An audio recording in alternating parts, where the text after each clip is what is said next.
What's up guys, MeatyLock here, and today we're back in action playing some Subnautica. It's actually been quite a while since we played Subnautica, maybe 4 or 5 months.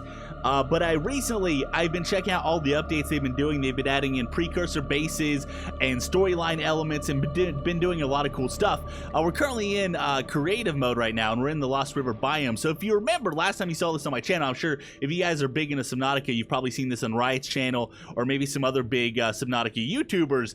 But there's been a lot of stuff added, a lot of precursor bases, the sunbeam. We've learned more about the storyline, and there's a lot of cool stuff. And I figured we would start covering some of the new updates here. The first thing I want to cover here is the brand new disease research facility located in the Lost River biome. They've actually done a lot of work to the Lost River biome, and it looks freaking fantastic. They've actually added one of the cove tree and all kinds of cool stuff. But anyways, the main focus of today is the disease research base. And by the way, I'm a little sick, so I'm a little congested. I'm sorry if I sound a little weird. So basically, the disease research facility is an in-development precursor base located in the Lost River, built about 1,000 years ago, sometime before the imprisonment of the Sea Emperor. The main purpose of the facility was to infect creatures with the CAR bacterium. Surviving specimens were sent to the primary research facility, which is something that has something to do with the actual Emperor, right? Which we'll cover that here shortly. But anyways, the reason I'm showing you guys the skeleton was the disease research facility was actually built and used partially to research this giant skeleton, which I think has something to do with I think the wiki says something, it's like a relative of the dragon Leviathan or something. I'm not exactly sure, but yeah, let's go ahead and teleport actually to the place. Okay, so we're actually here at the disease research facility, and apparently this thing was actually destroyed by the sea dragon Leviathan, and that's how the CAR bacterium actually escaped. There is just debris everywhere, you know, like it's not connected to anything anymore. It just looks like a completely destroyed facility. And we're gonna try to find the entrance here and like go inside of it. Now I'm pretty sure as of right now you can only go inside of it in experimental mode, and there's different PDAs, or I guess not PDAs, but research you can find inside that tells you some of the backstory to this and all that kind of stuff. So whenever the sea dragon Leviathan destroyed this, it caused the precursors to initiate their planetary quarantine by activating the precursor array, which I think is pretty interesting. Yeah, this is the inside of the base right here. It looks pretty cool. I'm not sure if this is fully textured. I'm going to assume not, since this doesn't really look like any of the other precursor bases or the gun or anything. Let's go ahead. You can actually get some information here. Let's go ahead and go back into this, and then left click data terminal. Let's go ahead and press tab to view. So this device appears to hold alien research data. It appears that alien civilization was facing a mass extinction event brought on by the bacterium. They established this facility to study the infection and possible cures in seclusion. Of the specimens on record, only one survived infected with the bacterium. The closest translation of their symbol for the specimen would be Emperor. So yeah, that's the Sea Emperor. So I guess he's actually immune. And then in the primary research facility, you can like cure yourself for something. I haven't looked much into it. Actually, I'm gonna look at it right now. The primary research facility, also known as the Emperor facility or Sea Emperor prison, is a precursor base located in the active lava zone that will serve as the final major story location.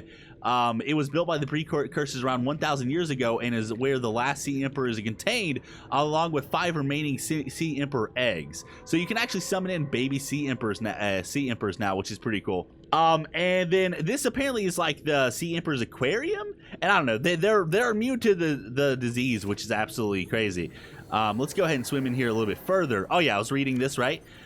For some reason, this facility was insufficient to study the Emperor specimen, and it was instead contained within a purposely built facility somewhere else on the planet.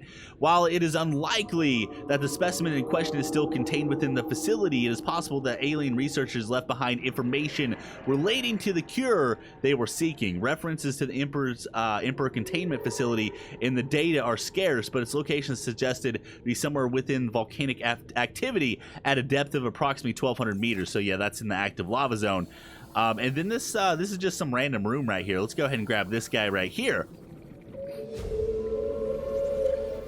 So, bacterial mechanism attaches to healthy living cells and mutates the basic genetic structure. Symptom stage 1, none. Stage 2, gradual immune system failure. Stage 3, unpredicted alterations to biological structure. Stage 4, complete shutdown of executive function. Confirmed deaths so far, 143 billion. So that is crazy. I'm not sure if, I'm assuming that's everything, right?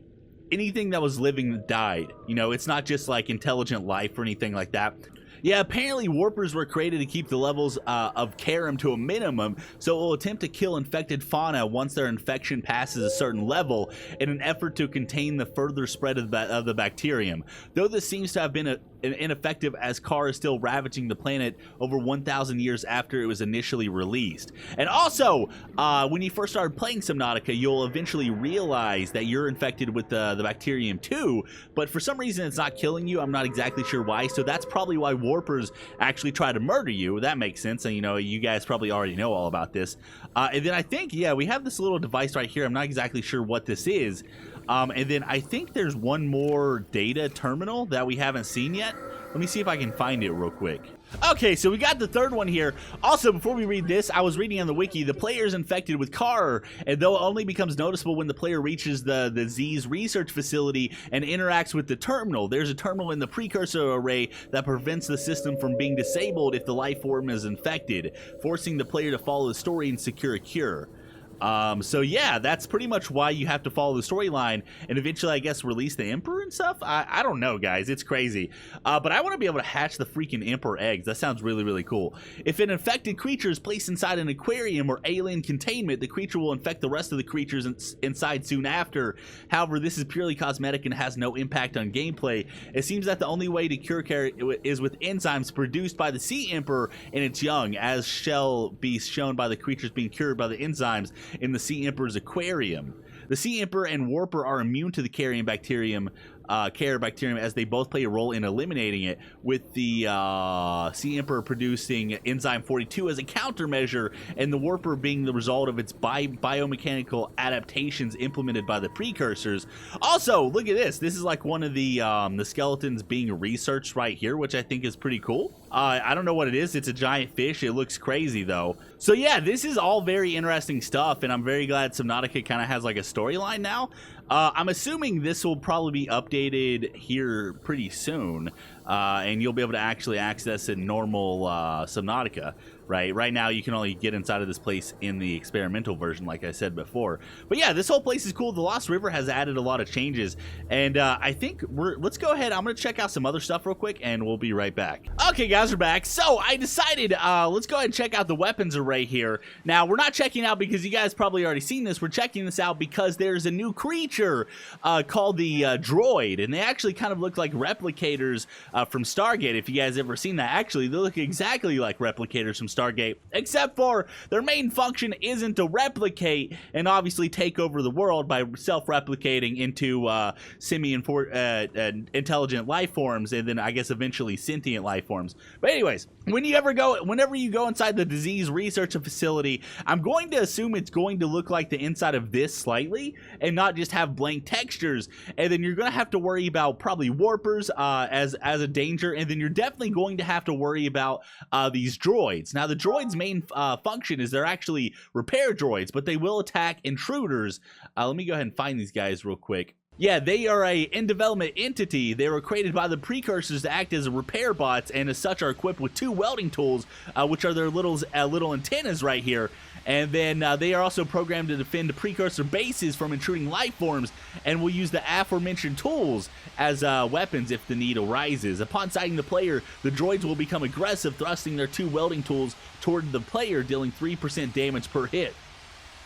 The robot is similar in size and shape to a cave crawler, presumably in an attempt to blend in with the local wildlife and disrupt their habitat as least as possible. Okay, so these guys look absolutely crazy, man. Look at them. They are nuts. Look at these guys.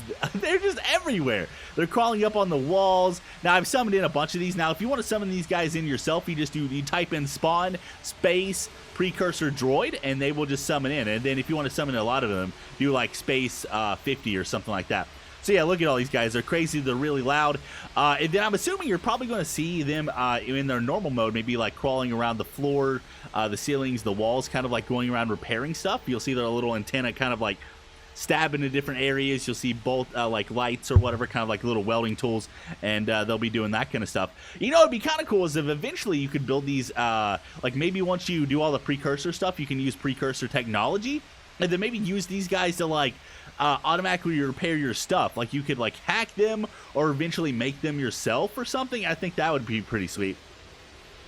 Anyways, guys, I think I'm gonna go ahead and call it here. Like I said, I'm sick. My voice is, or my throat is killing me or whatever. I just want to briefly show the disease research facility, and all the information I just read off is mostly from the wiki and all that kind of stuff. So if you want to look up Subnautica wiki, just type in precursor droids or disease research facility or anything like that, and that'll give you more in-depth information than what I can tell you right now. But yeah, hopefully you guys enjoyed. If you did, make sure to smash the like button. I'd really appreciate it. Help me out tremendously, and I'll see you guys in the next one. I think next time I want to cover the primary research facility, the aquarium, the eggs, and also the baby sea emperor. I think that would be pretty sick.